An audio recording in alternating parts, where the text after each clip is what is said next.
nivyo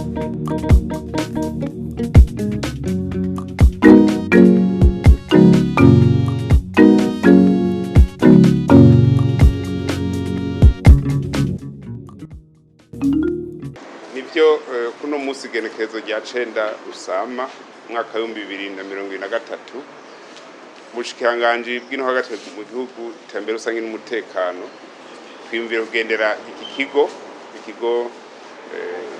kijejwe imbibe akaba ari naco kigo gikora impapuro z'inzira laissez-passer passeport n'izindi kugira twirabire ibikorwa kungene biriko biragenda. Murazi ko hari hamaze imisi umwidogo abenegihugu bavuga yuko ama passport basavye inkaratasi z'inzira basavye bigoye ko bazironka. Twaje kugira turabe ibikorwa kungene biriko biragenda ko muribuka ko twavuze yuko mu ntango z'ukwezi kwa kabiri izo nkaratasi zo zabonetse. Harabayemwe akabazo gatonya ntizaboneka ku gihe mugabo uno musi no humuriza abarundi bose kw'inkaratasi z'inzira udutabo twatumye hanze twashoboye kuboneka ubatanguye gukora kandi ku murindi ushimishije. Ukuvuga ko uno musi nasanze bariko barakorera abantu basavye mu kwezi kw'icenda ku mwaka uheze. Abari hari habasavye bose hamwe abamaze kuriha twasanze bangana 11,000 hakaca haba n'abasavye amarandevu batarariha bangana hafi 40,000. Abo rero twasanze ko bishoboka ko izo nkaratasi bazibaha zo passport cyane ko nizo zari zabuze birashoboka ko bazibaha mu ndwiza twumvikanye ko batangura gukora n'imiburiburi 500 ku munsi kugira abari bafise imyitwarariko igabanuke. Mugabo rero twasanze kandi hari n'ikindi kibazo c'abantu bakoreje ama passport. Hariho ama passport twasanze yarakozwe amaze imyaka 2 amaze umwaka byumvikana ko hari abasaba izo nkaratasi batazikeneye cyane. Rero totera kamo ko abantu bose basavye inkaratasi z'inzira ama passport cyane kugeza ku itariki 16 z'ukwezi kw'icenda umwaka uheze kwizo nkaratasi zose zakozwe zihari baze kuzitora zose zarakozwe itakozwe hari umwaka gorane n'abazifamwereka akogorane akari.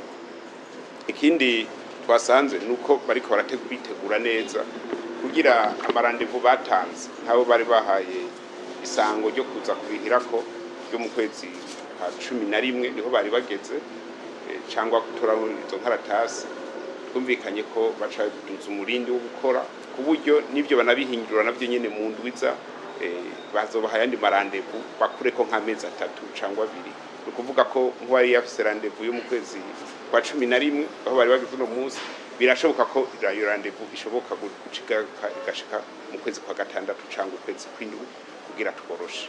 Ivyo rero biraba abenegihugu bose kuvuga ngo nukurabira ngo munzi bikorwa n'imashini kandi mu mitsi mu ndwiza bazotangura baronke ama message utumwa ubereka itariki babahinduriyeko. Ico kirashoboka kandi kizovana n'umurindi wo gukora bazoba bari koko twumvikanye yuko baca bakora ijoro n'umutaga kugira abenegihugu baronke inkaratasi zabo. Tuncambere ca kabiri hariho abantu urumva ko wasavye akaba kamuha randevu yo mu kwa 6 naho bakora kwa mezi 2 n'ubundi kigaruka mu kwa 4.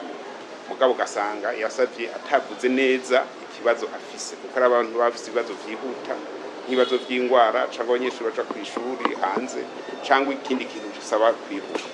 Kumvikanye ko abenegihugu babikore mu bugwa neza bandikire umuyobozi mukuru w'iki kigo commissaire general bamusigurire neza ko bafise ibintu vyihuta bijanye nivyo basabiye iyo passport ko abantu ntibihuta cyo.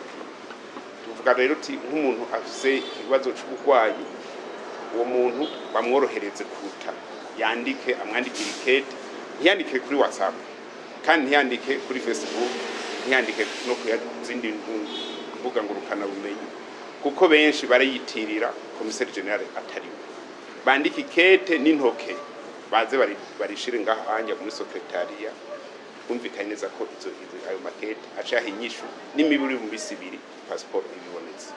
Mugabo vyumvikane neza no gusigura neza igituma byihuta nimba ari umurwayi ashaka kuja kwivuza nimba ari umunyeshuri cyangwa ikindi kintu cyose cyotuma yihuta bagishireko. Hanyuma twasanze hari n'ikindi kibazo cy'abantu baguma batonda ngaha bataje kurondera inkaratasi ziwabo, kuvuga abakomisiyoneri. Bumvikanye na komiseri generale ko abo bantu tubarondera bose ubwo tubashire mu gasho, tubahane neza kuko barabuza abandi bantu baje kurondera inkaratasi zabo ko bashika ngo bavugane n'abajejwe iki kigo. Byumvikana ko ni bya bindi by'ibiturire bivugwa ngo passport ngo amafaranga ayacangwa yandi. Diko ndatohoza birashoboka ko hashobora kuba umupolisi umwe cyangwa babiri bigenza nabi, mugabo ntikuvuga ko igigo cyose ariko kice abajya biturire ko batugomba tubeshe. Nico gituma ruvuga ati abo bantu rero umuntu wese azoza ngahanya muri immigration kurondera passport atari yiwe, mu byumve neza munavyandike, umuntu wese kuza kurondera passport ngaha muri immigration ategerezwa kuba ari yiwe aje kurondera.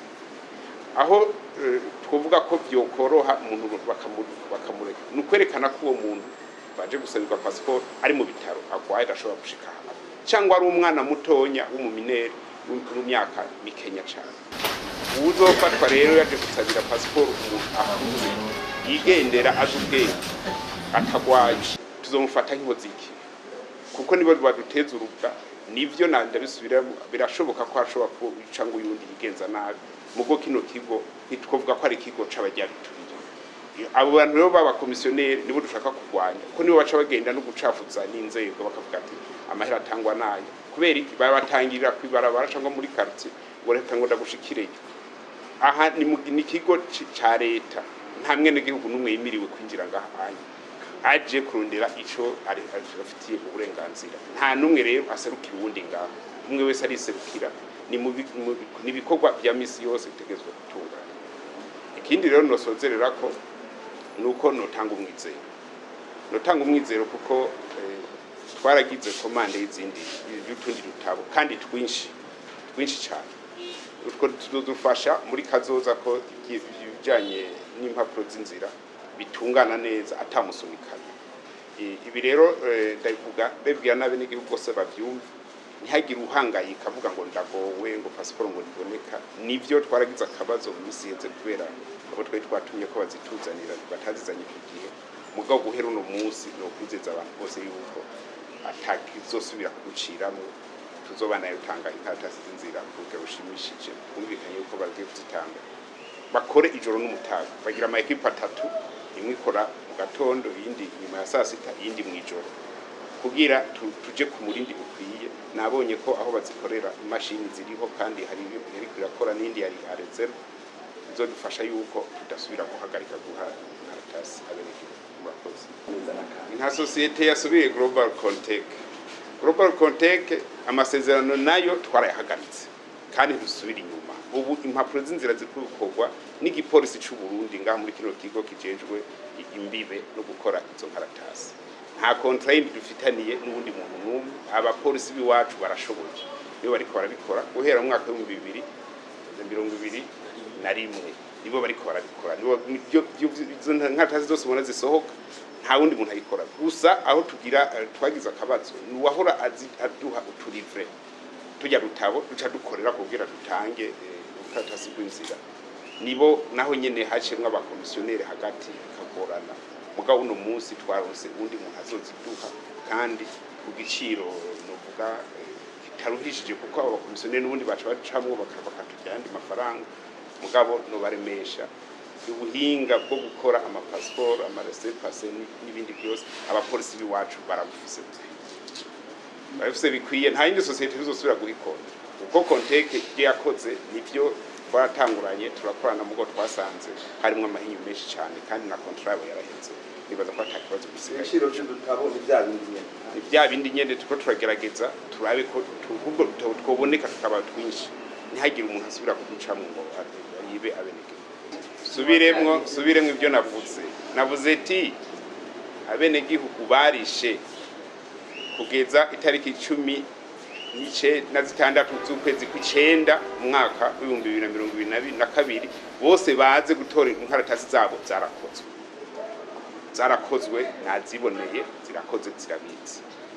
gusa mwumve ko abamaze kuriha utugitwe tugeze ku giharuro c'ibihumbi 11 nibo rero barigomba bakorerwa inkaratasi vyihuta kugira za zindi nabwira amajana 5 ku munsi nibo bazobanza kuzironka abandi bazaza bahamagara kuriha babonye ukungene igikorwa kiriko kiragenda uko bagabana ni igikorwa kibandanya imisi yose mugabo no kwizeza bene gihugu yuko ibibazo twari tumaze imisi mu bigiye guhera.